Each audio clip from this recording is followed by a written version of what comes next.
2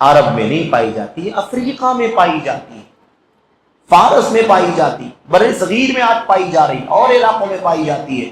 تو نسلوں سے اور قسموں سے کوئی فرق میرے بھائیوں نہیں پڑتا۔ ہم کوئی پانچواں جانور لے کر کے آئیں، ہے نا، کوئی کہے ہرن کی قربانی ہوگی، تو ہرن پانچواں جانور ہے، اس کی قربانی نہیں ہوگی۔ کوئی کہے نیل گائے، ہے نا، بقرہ تو جنگلی گائے، تو کسی عالم نے آج تک نہیں کہا کہ یہ بھی گائے میں آتا ہے، یہ بھی گائے کی نسل ہے۔ آئی بات سمجھ؟ کسی نے کہا ہرن بھی جو ہے کیا ہے؟ سب سے پہلی بات تو یہ گھریلو جانور ہی نہیں ہے۔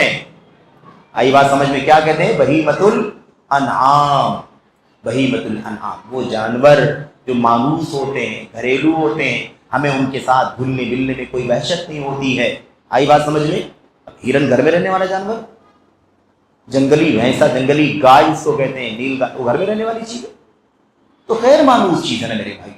تو اس لیے اس طرح کی باتیں جو لوگ کہتے ہیں نا، محض ایک مطلب ایک طرح سے آپ ایسا کہہ سکتے ہیں کہ ہے نا طنز کرنے کے لیے کہتے ہیں، طنز کرنے کے لیے۔ دیکھو ہم سب سلفی ہیں، اہل حدیث ہیں میرے بھائیو، ہمارا کام ہے کہ اپنے ماضی کو ہم دیکھیں۔ اب کوئی کہتا ہے اللہ کے نبی نے بھینس کی قربانی نہیں کی، صحابہ کرام نے بھینس کی قربانی نہیں کی، بھائی بھینس کی وہ نسل، گائے کی وہ نسل جو مصر کی ہے، افریقہ کی ہے، وہ اللہ کے نبی کے سامنے نہیں تھی، صحابہ کرام کے سامنے نہیں تھی ہماری معلومات کے مطابق، ٹھیک ہے؟ جب تھی ہی نہیں تو جو نسل تھی عرب کی، اس کی قربانی کی ان لوگوں نے۔ لیکن ان کے بعد تابعین آئے کہ نہیں آئے؟ تابعین کے سامنے وہ کالی والی آئی کہ نہیں آئی؟ افریقہ والی نسل آئی، کیا ان لوگوں نے کہا کہ یہ گائے نہیں ہے؟ سب ایک زبان ہو کے کہہ رہے ہیں کہ وہ گائے ہے، گائے کی ایک قسم ہے، کالی گائے ہے، پانی میں رہتی ہے، پانی میں رہنا پسند رہتا ہے، سمجھ رہے؟ تو اس لیے یہ بات اچھی طرح ہمیں سمجھ لینی چاہیے۔ الحمدللہ کہ بھینس کی قربانی کرنے میں کوئی الجھن نہیں ہونی چاہیے، کوئی پیچیدگی نہیں ہونی چاہیے۔ آپ شرح صدر کے ساتھ، ہم نے کہا سلف امت کے علماء تابعین سے لے کر کے ہے نا متاخرین تک، آپ کو 1000 سال تک آپ کو کسی ایک دو عالم کا بھی کوئی حوالہ نہیں ملے گا جس نے کہا ہو کہ یہ بھینس گائے کی قسم نہیں ہے، اس لیے اس کی زکوٰۃ نہیں لی جائے گی، اس کی قربانی نہیں کی جائے گی۔ اور کسی نے فرق بھی نہیں کیا ہے کہ زکوٰۃ تو لی جائے گی، قربانی نہیں کی جائے گی۔ جس بنیاد پر زکوٰۃ لی جائے گی اسی بنیاد پر قربانی کی جائے گی، تفریق کرنے کی کوئی دلیل نہیں۔ بس اتنی بات ثابت ہونا کافی تھا کہ یہ بھینس جو ہے نا جاموس، یہ گائے کی نسل ہے، گائے کی قسم ہے۔ اگر یہ چیز ثابت ہے تو پھر کوئی جھگڑا ہونا ہی نہیں چاہیے، زکوٰۃ بھی لی جائے گی، قربانی بھی کی جائے گی۔ یہ مختصر طور پر ان سوالوں کے جوابات تھے۔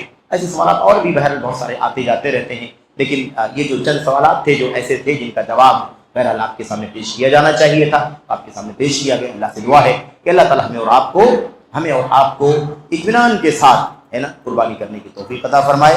الحمدللہ ہم سلف امت کے علماء اور ان کی تصریحات اور کتابوں پر مطمئن ہیں، اس لیے ہمیں کوئی الجھن نہیں ہے۔ جس کو اطمینان نہ ہو نہ کرے، کوئی بات نہیں ہے، لیکن کسی کو نہ کہے کہ قربانی جائز نہیں، حق نہیں پہنچتا کسی، اس لیے کہ میرا اپنا اختیار نہیں، میں کسی کو کہوں قربانی کرنا جائز ہے۔ میری ذمہ داری کیا ہے؟ ایک طالب علم کی، ایک عالم کی ذمہ داری کیا ہے؟ وہ حوالے دے سلف امت کے علماء کے، جو انہوں نے کیا وہ ہم کریں۔ اگر ہمیں اطمینان نہیں تو نہ کریں، لیکن دوسروں کو منع کرنے کا حق نہیں پہنچتا ہے۔ شبہے میں ڈال، الجھن میں پیدا کرنا، الجھن میں مبتلا کرنا، یہ کسی کے لیے درست نہیں ہے۔ اللہ تبارک و تعالیٰ سے دعا ہے کہ اللہ تعالیٰ ہم سب کو اللہ کے لیے قربانیاں کرنے کی توفیق عطا فرمائے۔ جن کو ہے نا جس جانور کی قربانی کرنے کی طاقت ہو قربانی کرے، ہے نا، اونٹ کی کر سکتا ہے، نظامی طور پر اونٹ کی کرے، ہے کہ نہیں؟ اور ہمارے یہاں کیونکہ گائے بیل پر پابندی لگی ہے، اس لیے ٹھیک ہے بیل کی وجہ سے ہم اس کی قربانی نہیں کرتے۔ البتہ یہ نسل اس پر پابندی نہیں لگی ہوئی، ہم اس کی قربانی اطمینان کے ساتھ کریں، بکروں کی قربانی کریں، بھیڑوں کی قربانی کریں، دمبوں کی قربانی کریں، الحمدللہ اطمینان کے ساتھ۔ جس کو جتنی طاقت ہے پورا جانور لے، 7 حصے لے لے، اس سے کم لے، 1 2 3 جتنی طاقت ہو وہ کر سکتا ہے، لے سکتا ہے۔ اللہ تبارک و تعالیٰ سے دعا ہے کہ اللہ تعالیٰ ہم سب کو نیک عمل کی توفیق عطا فرمائے۔ اللہ تعالیٰ ہمیں اپنی عبادتیں اللہ کے لیے کرنے کی توفیق عطا فرمائے، اور اللہ تعالیٰ ہمیں اپنی عبادتوں کا اجر و ثواب عطا فرمائے، اور اللہ تبارک و تعالیٰ ہم سبوں کو اخلاص کی الہیت کی توفیق عطا فرمائے۔ آمین رب العالمین۔ وصلی اللہ وسلم وبارک علی نبینا محمد وعلی آلہ وصحبہ اجمعین۔ السلام علیکم ورحمۃ اللہ وبرکاتہ.